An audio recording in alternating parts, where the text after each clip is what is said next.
The best methods are therefore those that supply comprehensible input in low anxiety situation, containing messages that students really want to hear.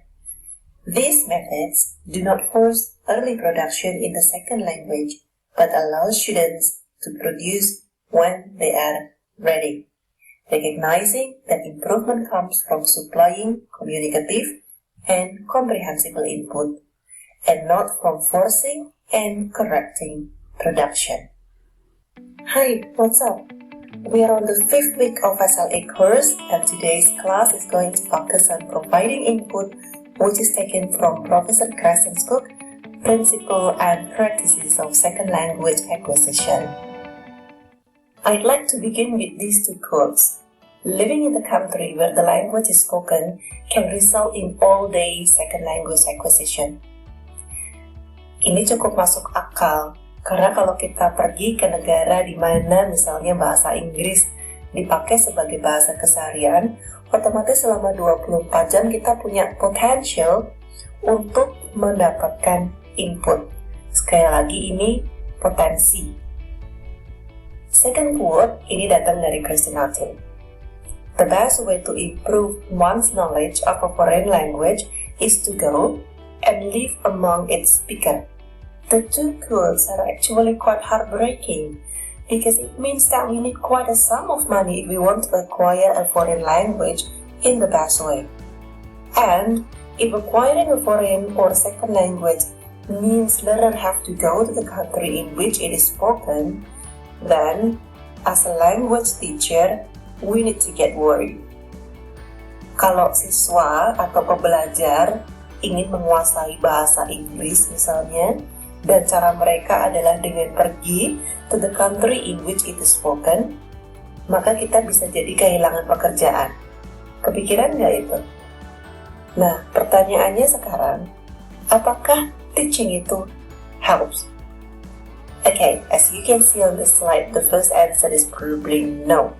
Kenapa? Berdasarkan quote tadi, the previous quote mentioned that the best way is to go and live in which the language is spoken. So probably the answer is no. Teaching will not help. When students have a rich source of comprehensible input outside the classroom and they are advanced enough to be able to utilize it, then teaching probably doesn't really help. But we cannot lose hope because yes, it can also help. It helps when it supplies comprehensible input for those who do not get it elsewhere, those constrained by the situation or by their competence. Jadi pertanyaannya bukan lagi apakah teaching helps, but when it helps. So teaching cannot help when students have a rich source of comprehensible input outside the classroom, and when they are advanced enough to be able to utilize it. But it can help when it supplies comprehensible input for those who do not get it elsewhere, those constrained by situation or by their competence. Constrained by their situation, misalnya Indonesian students, lingkungannya itu sekelilingnya dengan bahasa Indonesia komunikasinya, dan input bahasa Inggris yang diperoleh itu ya hanya dari dalam kelas. Minimal sekali lingkungan itu menyediakan input dalam bahasa Inggris. Dan untuk mengakses the best way yang tadi disebutkan oleh Crescent dan Nuttall tentunya membutuhkan biaya yang tidak sedikit. So in this situation, maka teaching itu helps. So don't worry, we still got the job. Okay, now we are going to talk a bit about length of residence. Ini masih terkait dengan previous two quotes that I have mentioned at the beginning of this presentation. Tadi disebutkan bahwa the best way to acquire a language is by staying in the country in which it is spoken. But length of residence in that country counts when there is evidence that it reflects high interaction and therefore comprehensible input. Apa artinya? If, let's say, you want to learn English and you live in London, for example, for a year or two. But you just stay in your boarding house or in your apartment and having limited interaction with your neighbors or friends, then probably, although you stay in London more than 2 years, you are not getting any comprehensible input that is required for language acquisition. Or when you are at the beginner level and you directly plunged into a society in which English is spoken as daily communication, maka probably you will get the input, but the input are not comprehensible. Baru belajar bahasa Inggris tahap awal sekali, baru berhitung 1, 2, 3, 4, baru mencoba mengenali beberapa kata basic, lingkungan terdekat, and then you go to London, you go to, let's say, a market, and then you listen to people talking in the market, having conversation in the cafe. Most likely, I believe, you will not comprehend what you hear. And when what you hear is not comprehensible, actually, you are not getting input, but noise instead. Now that I have mentioned noise, let me introduce what noise is. Let's take a look at this example. One who wants to learn Korean by watching K-drama on TV or listening to a radio program using Korean, what do you think happened to that person? You probably think that K-drama or radio program provide input for the person who wants to learn Korean.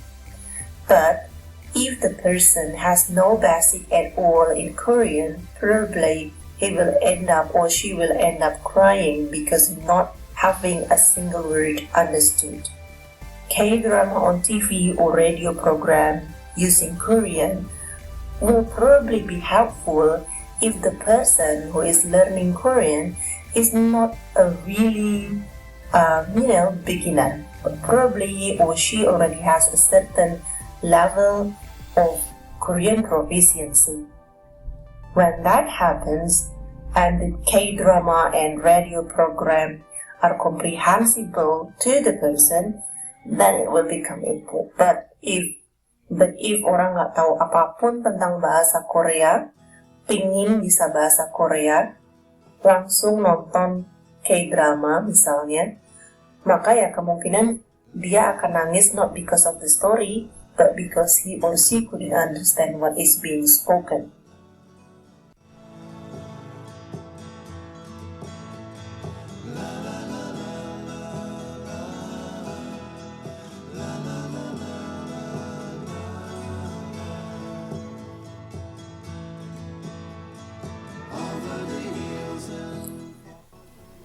Okay, so starting from this point, we are going to get into the major part of chapter 3, that is providing input, comprehensible input. Now, I would like to start from this example.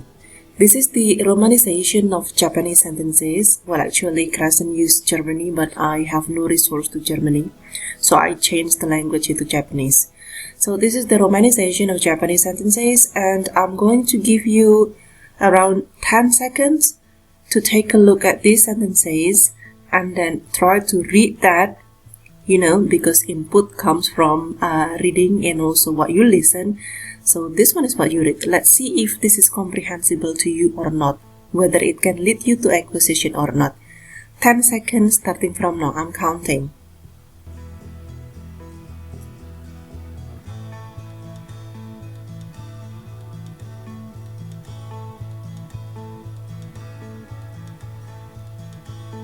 Stop reading. Okay. After you read the sentences, after you received this input, do you think you learned anything about Japanese? Okay. I'm going to go on to the next slide and see if you can get some words or vocabulary in Japanese if I teach you Japanese in this way. Kore atamaga desu. Kore me desu. Kore hana desu. Kore kichi desu. Kore te desu.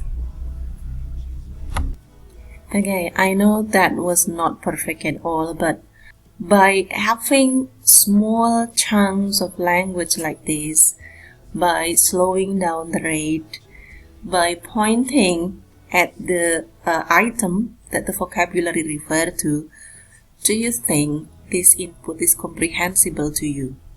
Do you think that you can acquire some sort of vocabulary in Japan?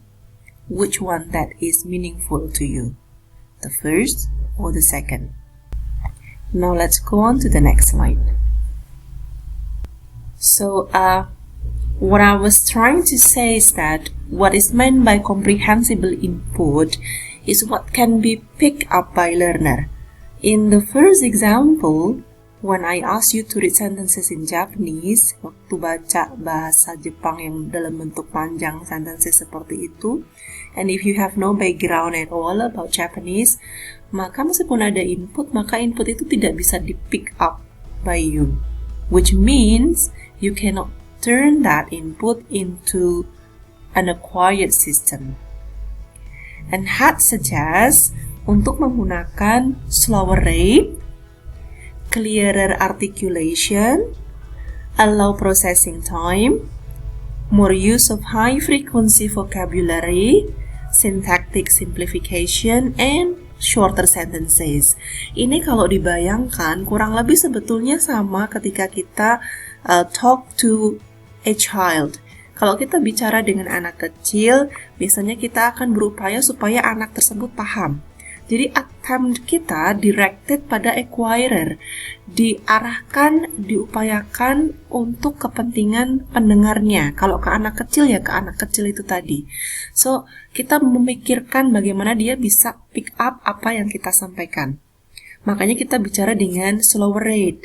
Jadi pelan-pelan, kemudian kadang-kadang dipotong ya. Makan. Ya, dan semacam itu. Kemudian clearer articulation, jadi artikulasinya juga lebih jelas lagi. And then you usually allow processing time. Jadi dibiarkan dulu anak itu mikir apa ya yang dimaksud. More use of high frequency vocabulary, jadi tidak menggunakan kata-kata yang jarang terdengar, tapi justru kata-kata yang umum yang sering dipakai. Syntactic simplification, shorter sentences misalnya.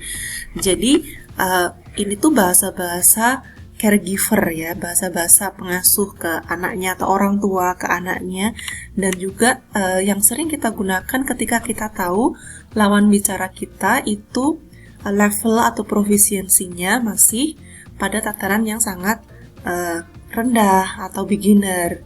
Jadi kalau kita wajar orang berkomunikasi ya, tidak mungkin orang berkomunikasi supaya orang lain tidak paham. Pasti berkomunikasi itu bagaimana caranya supaya orang lain paham. Jadi ketika lawan bicara itu profisiensinya belum pada tataran 10 ya, kita ketika berkomunikasi tidak pakai tataran yang 10, kita ikut turun supaya ada interaksi antara dua orang yang sedang berbicara. Okay? So here it is stated that if we focus on comprehension and communication, we will meet the syntactic requirement for optimal input. Jadi, kalau kita itu berbicara, terus kita fokusnya pada pokoknya supaya paham bagaimana, maka segala daya upaya kita itu otomatis pasti akan memenuhi syarat-syarat sintaktiknya. Jadi, kita akan tadi misalnya kalimatnya tidak panjang, pendek-pendek, kemudian dipotong ya. Supaya apa? Supaya ada input yang dikomprehend oleh lawan bicara. Dan semuanya ini attempt-nya itu directed pada acquirer-nya. Okay? Let's go on. Alright, so far we have talked about input and probably some of you wonder, kalau outputnya bagaimana ya? Is there any role of output for a language acquisition? Well, in his book, Krashen mentioned that the role of output is actually indirect. So the more you talk, the more you provide output, the more people will talk to you. And what people say to you eventually is the input for the language acquisition. Jadi fungsinya dari output di sini itu adalah untuk trigger another input. Nah, input inilah yang kemudian lead to language acquisition. So if being asked what is the role of the output for language acquisition, well, it does play a role, but the role is actually indirect. It's a stimuli for another input for the language learner. And there is also one thing to note, that in his theory, there is a silent period, which means learner may not produce anything. So after being given input, comprehensible input, a learner may not produce anything until he or she is ready. Jadi ada periode-periode, istilahnya periode diamnya dia. But it doesn't mean that the learning or the acquisition is not happening. Alright, finally we come to the last slide of this presentation. And in this slide you can see that there are several points that are directed toward optimum input. So first of all, bottom line, input has to be comprehensible. We have talked a lot about this.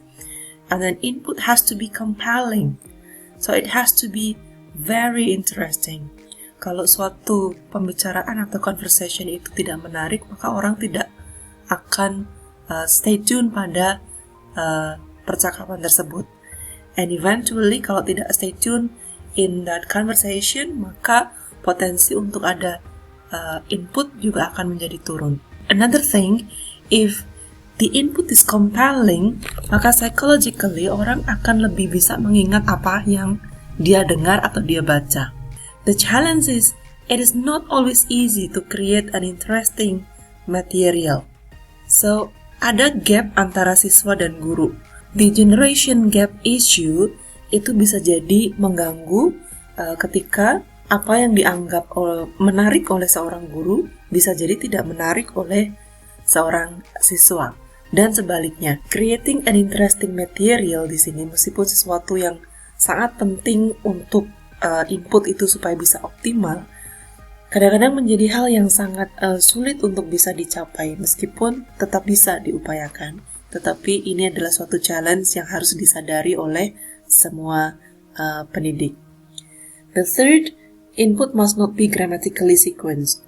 Okay, I know this may sound a little bit contradictory to what probably most of you have been through these years in learning English. Jadi menurutnya Krashen ini input itu tidak boleh di grammatically sequenced. Kalau misalnya ya, setelah mempelajari simple present tense misalnya, kemudian bergerak maju menuju simple menjadi present continuous tense misalnya ya, beranggapan bahwa perlu pengetahuan dulu untuk simple present baru kemudian ke present continuous. The thing adalah tidak semua orang itu punya level I yang sama. Jadi current levelnya itu tidak sama. Jadi kalau I-nya tidak sama, plus 1 untuk tiap orang juga tidak sama. By arranging the material in such a way, simple present dulu baru kemudian ke present continuous, maka seolah-olah dianggap bahwa semua siswa pada kelas tersebut itu punya level I yang sama sehingga bisa ditambahi plus 1 yang sama. But in reality it doesn't work that way. Jadi I-nya itu berbeda. Jadi caranya bagaimana untuk bisa dapat I plus 1-nya ini? Di sini disebutkan bahwa inputnya harus natural. Jadi berbicara saja atau berkomunikasi saja sebagaimana wajarnya orang berkomunikasi, trying to deliver the message supaya itu di-understood oleh lawan bicaranya, kalau itu speaking atau listening. Kalau itu bacaan, ya berikan bacaan yang kira-kira itu bisa dipahami oleh siswa. Maka itu dengan sendirinya menurut teori ini akan memenuhi I plus 1 for everyone. Next, input has to be sufficient. Jadi inputnya harus dalam jumlah yang cukup, tidak boleh terlalu sedikit. And then students shouldn't be put in defensive mode. Ini harus low anxiety ya. Kalau misalnya dalam suatu situasi terlalu banyak pembelajar atau acquirer itu dikoreksi, sedang bicara kemudian salah harusnya ada S-nya. Oh bukan begitu, harusnya ngomongnya begini. Maka sebetulnya di situ sedang terjadi proses dalam tanda kutip penyerangan. Jadi koreksi, apalagi koreksi yang tidak pas penyampaiannya, itu bisa put the students in defensive mode. And the last one is to provide tools to help learners gain more input, which means the teacher could provide the students or equip the students with the ability or skills so that he can gain more input from his or her surrounding. Alright, so I guess that will be all for today, and we are going to continue our discussion using the WhatsApp group. Bye everyone.